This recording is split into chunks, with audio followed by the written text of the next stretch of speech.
How to get voice chat on Roblox mobile. Hello everyone. In this video, I will show you how to get voice chat on Roblox mobile. First, open the Roblox application on your mobile device or access it via the web browser. Then, click on the settings icon located in the top right corner of your screen.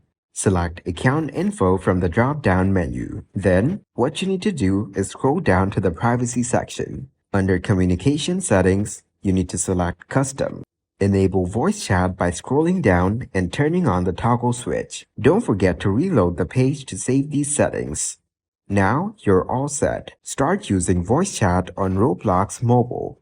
Thank you guys for watching this video. I hope you got some value. Make sure to like the video and subscribe to the channel to get notified of new videos.